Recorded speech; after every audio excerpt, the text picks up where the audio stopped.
lessons to learn from this David and Goliath story. If you study it closely, you learn that in this passage, you learn that with God, you can do the impossible. You learn in this passage to make use of what you already have. Stones that was in the hands of David was what he used. Don't underestimate your capabilities. You never know what you can do until you try and you put your faith into action. This passage is teaching us that we should be bigger than our fears. You also should know that giants are not always as strong and powerful as we think they are. You must understand that. You must also understand that every Goliath, no matter how big or strong they have an unprotected forehead where you can throw your stone. All these lessons are in this passage. You can preach on this passage for 1 year. This passage is telling us that no matter how big your giants are, God is bigger. Just because nobody has ever done something before does not mean you cannot do it. Nobody has destroyed Goliath before. David did it first time. He's teaching us to fight our battles in the name of the Lord and never underestimate what God can do through you. This passage is teaching us that. It's teaching us that fear comes when we take our minds off God. Then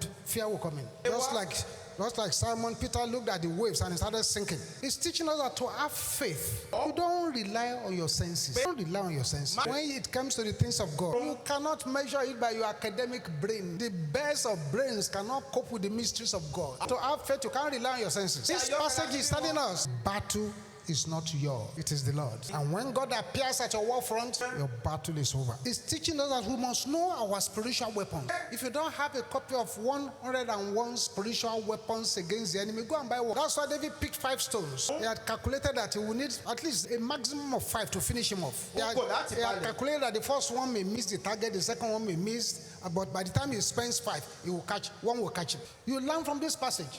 Don't talk about how great your battles are. Talk about how great your God is. And he also wants you to know that your enemies are always spiritually prepared against you. So if you are naive and you don't understand anything, you think, well, I've not offended anybody, I'm very kind, I give to people, I'm nice and lovely, therefore I have no enemies. You are a fool.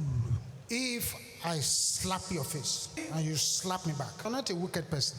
I started it. But when I have not touched you at all, I didn't touch you, I didn't look for your trouble, and you're slapping me, it's wickedness. Our enemies are always spiritually prepared against you. You will learn from this passage. You don't need to offend anybody before a war can be declared against you. You also learn that don't use the armor of Saul, use your divine protection. All these lessons are in that passage. This passage is telling us to send curses back to the sender. Goliath said he would destroy David. Curse David in the name of his God. David did not keep quiet. Say, back to the sender. It's me that will kill you today. Feed your flesh to the birds of the air. You must learn to pronounce the curse of God upon what is not, what you don't want in your life. So what you learn in this one, Goliath died before he died. Immediately David said, I come against you in the name of the God of hosts. You defied.